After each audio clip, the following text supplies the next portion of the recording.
ఇప్పటివరకు మీరు హీరోయిన్స్ తో ఎంతమందితో డేటింగ్ చేసినారు? నేను అట్లా రివీల్ చేయను, పేర్లు చెప్పమని అంటలేదు, ఎంతమందితో చేసిరో చెప్తాను. నేను డేటింగ్ చేశానులే కానీ నేను డైరెక్ట్గా మీడియా ముందు రివీల్ చేస్తే ఏమవుతుందంటే దట్ ఎఫెక్ట్స్ మై కెరీర్. పేర్లు చెప్పమని అనట్లేదు, ఎంతమంది అని చెప్పేసి ఒక కౌంట్ అడుగుతున్నా. అరౌండ్ 30. అరౌండ్ 30 మెంబర్స్ మీరు డేటింగ్ చేసినారు. నమ్మాలా ఇప్పుడు ఇది? మేము మా కర్మ కదా ఇదంతా. ఇప్పుడు ఇదంతా ఎట్లుందంటే నా కర్మ కొద్దిగా నమ్మాల్సి వస్తుందిగా. సరే మీ ఇష్టం, నమ్మడం నమ్మకపోవడం. సో హీరోయిన్స్ తోని 30 మెంబర్స్ తో మీరు డేటింగ్ చేసినారు, హీరోయిన్స్ కాకుండా నార్మల్ ఆర్టిస్ట్లతోని. ఇంకొకటి నేను ఒక సింపుల్ లాజిక్ మాట్లాడతానండి.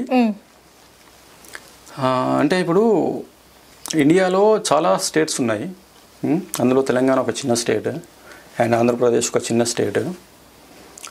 ఇప్పుడు మూవీ ఆర్టిస్ట్ అసోసియేషన్ అనేది ఎలా డెవలప్ చేయబడింది అంటే, ఎందుకు ఈ ఫౌండేషన్ స్థాపించారంటే 2014లో పెట్టారు మూవీ ఆర్టిస్ట్ అసోసియేషన్ హైదరాబాద్లో. ఎందుకు స్థాపించారంటే ఒక ఆర్టిస్ట్ అనేవానికి, ఒక హీరో అనేవానికి, ఒక హీరోయిన్ అనే వాళ్ళకు అన్యాయం జరిగిపోతుంది. ఇప్పుడు హైదరాబాద్ పాపులేషన్ వచ్చేసి అరౌండ్ 95 lakhs టు ఒక 1 crore పాపులేషన్ ఉంటుంది. సో దాన్ని కౌంట్ చేసుకుంటే ఎంతమంది హీరోస్ ఉన్నారు, వాళ్ళని ఎంటర్టైన్ చేయడానికి, 1 కోటి మంది ప్రజలను ఎంటర్టైన్ చేయడానికి ఎంతమంది హీరోలు ఉన్నారు తెలంగాణ రాష్ట్రంలో? చెప్పండి, మీరు చెప్పండి. తెలంగాణ హీరోలు ఎంతమంది ఉన్నారు? మీరు ఏం చెప్తారో చెప్పండి. యాక్చువల్లీ ఈ క్వశ్చన్ మీరే వేసుకొని ఆన్సర్ మీరే చెప్తున్నట్టుంది. ఎందుకంటే మూవీ అసోసియేషన్ గురించి చెప్పండి అని చెప్పేసి నేనైతే క్వశ్చన్ వేయలేదు. మరి మీరేం చెప్తున్నారో నాకు నిజంగా బుర్రకు అర్థమైతలేదు. అంటే నేను అడిగిన క్వశ్చన్ మీరు చెప్తున్నారు. మంచు విష్ణు ప్రెసిడెంట్ గా ఎలక్షన్స్ లో నిల్చున్నాడు, గెలిచాడు. నేను డైరెక్ట్ క్వశ్చన్ అడుగుతున్నాను మంచు విష్ణుని. మంచు విష్ణు ఇప్పటికి 1.5 year అవుతుంది ప్రెసిడెంట్ గా చేయబడి. ఎంతమంది హీరోలను ఇంట్రొడ్యూస్ చేశాడు చెప్పమనండి, మీడియా ముందు చెప్పమనండి, ప్రెస్ మీట్ పెట్టి. ఎంతమంది హీరోలను ఇంట్రొడ్యూస్ చేశాడు, ఎంతమంది హీరోయిన్స్ ఇంట్రొడ్యూస్ చేశాడు చెప్పమనండి. ఉన్న హీరోలనే పెట్టి సినిమాలు తీస్తున్నారు, ఉన్న హీరోలనే పెట్టి సినిమాలు తీస్తున్నారు. ఇక వాళ్ళేదైనా ఇండస్ట్రీ? కొత్త వాళ్ళు రావద్దా? కొత్త వాళ్ళకి అవకాశాలు ఇవ్వద్దా? కొత్త వాళ్ళు వస్తే బిగ్ బాస్లో పడేస్తున్నారు, కొత్త వాళ్ళు వస్తే మళ్ళీ జబర్దస్త్లో పడేస్తున్నారు. వాళ్ళకు మాత్రం సినిమా అవకాశాలు రానివ్వరు. జబర్దస్త్లో సక్సెస్ అయింది ఎవరు? ఒక సుడిగాలి సుధీర్ ఒక్కడే. హైపరాద్ ఏదో సినిమా తీసిండు, అది సక్సెస్ అవ్వలేదు. అట్లా అనమాట. ఉన్న వాళ్ళనే పెట్టి సినిమాలు తీసుకుంటే జనాలకు కూడా చూసి బోర్ కొట్టేస్తుంది. ఇది మీ ప్రశ్న. ఒక ఎగ్జాంపుల్ చెప్తాను. ఒక మనిషి అనేవాడు డైలీ చికెన్ తినడండి, డైలీ చికెన్ తినడు, బోర్ కొట్టేస్తుంది.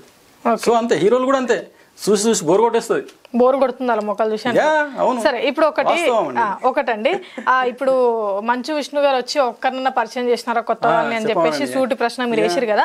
అండ్ మీరు ప్రీవియస్ లో హీరో అవ్వాలి, ప్రీవియస్ లో ఇప్పుడు కూడా మీరు హీరో అని మీరు ఫీల్ అవుతారు? ఇండస్ట్రీలో చెప్తాను, నేను స్క్రిప్ట్ రైటర్ గా చేశాను, కాస్టింగ్ డైరెక్టర్ గా చేశాను. నేను చాలా మంది హీరోయిన్స్ ఆడిషన్స్ తీసుకున్నాను, హీరోల ఆడిషన్స్ తీసుకున్నాను. నాకు నచ్చితే ఒక మనిషికి హీరో క్వాలిటీస్ ఉన్నాయి, గ్లామర్ ఉంది అంటే నేను ఇంట్రొడ్యూస్ చేస్తాను. ఓకే, సరే అండి. ఇప్పుడు ఓకే, మీరు హీరో కూడా అవుదాం అనుకున్నారు కాబట్టి ఆబ్వియస్లీ మీకు యాక్టింగ్ వచ్చే ఉంటది, వచ్చు కదా?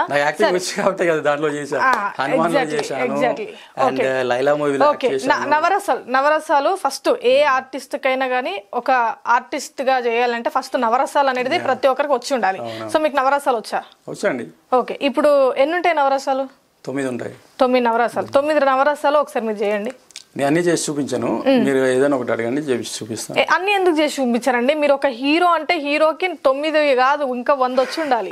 అన్ని లెవెల్స్ అన్ని షూటింగ్ స్పాట్ కి వెళ్తే ఆటోమేటిక్ వచ్చేస్తాయి. ఎక్స్ప్రెషన్స్ కానివ్వండి, నవరసాలు అనేది ఆటోమేటిక్ గా, అంటే సీన్ ని బట్టి, ఆ డైలాగ్ ని బట్టి మన ఎక్స్ప్రెషన్ మారుతుంది, అండ్ మన వాయిస్ పిచ్ అనేది మారిపోతుంది. అంటే ఇప్పుడు డైరెక్టర్ ఎలా చెప్తే అలా చేస్తాం మనం, మన ఇష్టం ఉన్నట్టు చేస్తే అది మూవీ అవ్వదు.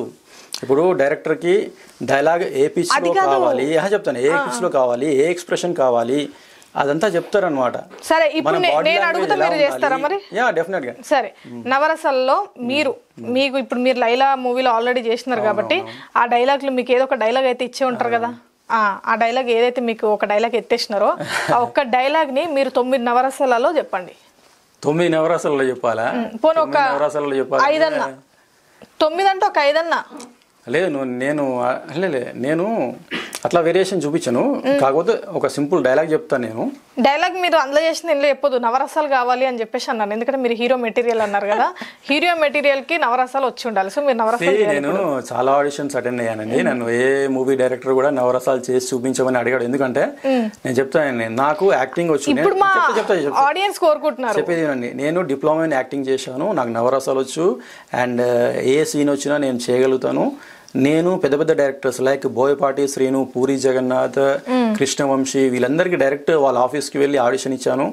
ఆడిషన్ ఎట్లా తీసుకుంటారంటే ఒక డైరెక్టర్ అనేవాడు ఇప్పుడు వాళ్ళు చేయబోయే ప్రాసెస్ ఎలా ఉంటుందో చెప్తాను. ఆడిషన్ ఆ ప్రాసెస్ మాకు తెలుసండి, వద్దు అంటే మేము అడిగిన క్వశ్చన్ కి మాకు ఆన్సర్ కావాలి. ఓకేనా, నాకు కూర్చొని నడ్డి ఇరుగుతుంది వెనకాల. అంటే అడిగిన క్వశ్చన్ కి మాత్రం ఆన్సర్ కావాలి, ఎందుకంటే ఆడియన్స్ కూడా బోర్ కొడుతుంది. యాక్చువల్ గా డైలాగ్స్ లీక్ చేయకూడదండి. లైలా మూవీ, సరే ఆ లైలా మూవీ వదిలేద్దామండి, ఆ లైలా డైలాగ్స్ వదిలేద్దాము. లైలా కాకుండా సెన్సార్ బోర్డు కి వెళ్ళేది ఉందన్నమాట. మూవీ డైలాగ్స్ ఇప్పుడే లీక్ చేయకూడదు. ఓకే, సో నాకు అగ్రిమెంట్ ఉందన్నమాట సైన్స్ వాళ్ళతో. ఓకే సరే, మీకు రెస్పెక్ట్ ఇచ్చి ఆ లైలా మూవీ కాసేపు పక్కన పెడదాం. నవరసాలు నార్మల్ గా నేను అడుగుతాను, ఆ డైలాగ్ ని నేను డిఫరెంట్ మోడ్యులేషన్స్ లో చూపిస్తాను. డైలాగ్ నేనే చెప్పమంటారు. అంటే ఏ మూవీలో డైలాగ్, ఏ మూవీ అయినా మీకు నచ్చిన డైలాగ్ ఒకటి ఉంటారు కదా, బాగా గుర్తుండిపోయే డైలాగ్, అది మీరు చెప్పండి. సరే ఓకే, నేను బాలయ్య బాబు డైలాగ్ చెప్తాను. Balayya Babu dialogue. Okay, first కోపం. నాకు కొంచెం అంటే ది బెస్ట్ హీరో అనిపిస్తుంది బాలయ్య బాబుది. ఓకే, కోపం. కోపం. ఫ్లూటు జింక ముందు సింహం ముందు కాదు. సో ఇది ఒక కోపంలో డైలాగ్. ఈ డైలాగ్ నేను ఫన్నీగా కూడా చెప్తాను. ఫ్లూటు జింక ముందు సింహం ముందు కాదు, హే హే. సో ఇట్లా డిఫరెంట్ మోడ్యులేషన్ లో చూపిస్తాను. హాస్యం ఏముందండి, ఎవరైనా చేస్తారు. ఇప్పుడు నేను నవ్వుతున్నాను, అది హాస్యం. ఓకే, హాస్యంలో కూడా డిఫరెంట్ ఉంటాయి. అట్లా డైలాగ్ చెప్పండి. అట్లా హాస్యంలోనా ఇప్పుడు అంటే సడన్ గా రాదులేండి నాకు, కానీ నేను చేయగలను. నేను నవరసాలలో 9 రసాలలో ఒక రసం రాదు మీకు. ఓకే, నెక్స్ట్ భయం. భయం.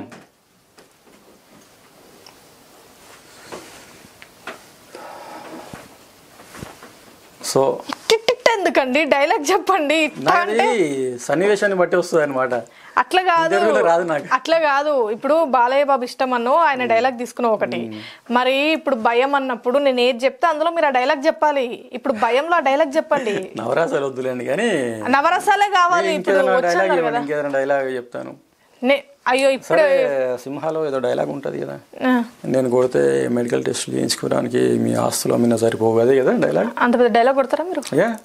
కానీ అండి అయితే చలో, గుర్తుందా డైలాగ్? సరే ఇప్పుడు స్టార్ట్ చేద్దాం. హాస్యం చెప్పండి ఆ డైలాగ్. హాస్యంలో చెప్పండి. హాస్యంలో రాదులేండి ఆ డైలాగ్ మోడ్యులేషన్. సరే కోపం చెప్పండి. కోపంగా చెప్తాను డైలాగ్. చెప్పండి.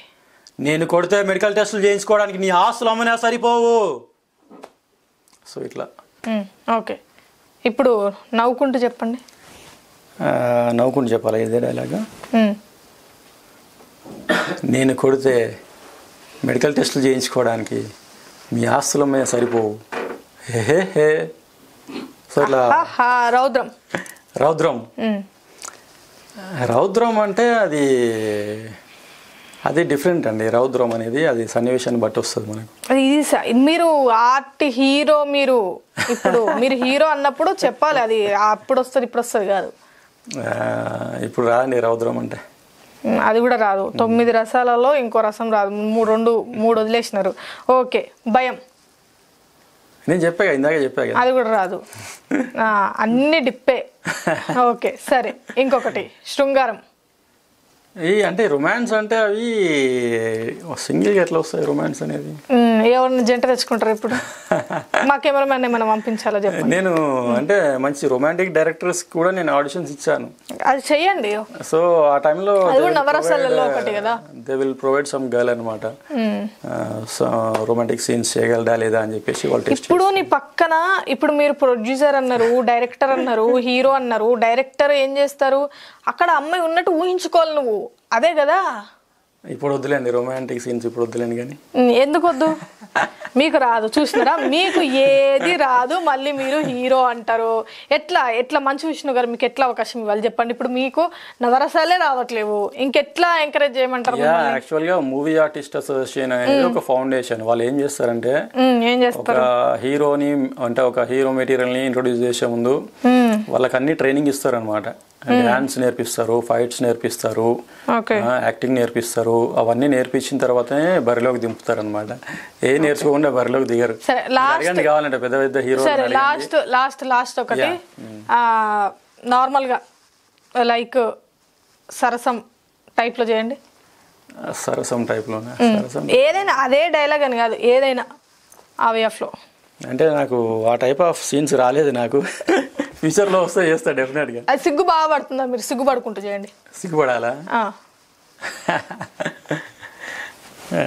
సిగ్గు అంటే అది అంటే ఒక అబ్బాయికి సిగ్గు ఎప్పుడు కలుగుతుంది అంటే ఒక అమ్మాయిని చూసినప్పుడే కలుగుతుంది సిగ్గు, అంతే. సరే నన్ను చూసి సిగ్గుపడండి, నా కర్మ, నేను అమ్మాయినే కదా, నేను ఎదురుగానే కూర్చున్నాను కదా, ఇప్పుడు సిగ్గుపడండి. వద్దులేండి సిగ్గులు ఇవన్నీ ఇప్పుడు వర్కౌట్ అవ్వవు. సో సిగ్గు లేదంటారు, ఇంకా సిగ్గుపడడం రావాలి. మరి రావట్లేదు. సిగ్గు ఉంది కానీ సిగ్గుపడడం ఇప్పుడు రాదు. ఎప్పుడు వస్తుంది మరి? అది ఒక అమ్మాయి మీద ఫీలింగ్ కలిగినప్పుడు వస్తుంది. మొత్తము RGV 2 అయిపోతున్నావు కదా నువ్వు. RGV 2.0 కావాలనే ట్రై చేస్తున్నాను నేను. ఆహా, ఇప్పుడు ఎగ్జాక్ట్లీ కరెక్ట్ చెప్పినారు. దానికోసమే ఇదంతా మీరు కథలు నడిపిస్తున్నారు, అంతేనా? నేను వర్క్ చేసా RGV దగ్గర అసిస్టెంట్ గా చేసా. హాయ్ అండి, నేను మీ Sairam Shankar. Please subscribe JR7 media. JR7 టీవీని సబ్స్క్రైబ్ చేయండి, షేర్ చేయండి, లైక్ చేయండి, కామెంట్ చేయండి. JR7 మీడియాని తప్పకుండా సబ్స్క్రైబ్ చేసుకోండి. JR7 మీడియాని సబ్స్క్రైబ్ చేసుకోండి, మంచి మంచి విషయాల్ని గ్రాప్ చేసుకోండి. Please subscribe JR7 media.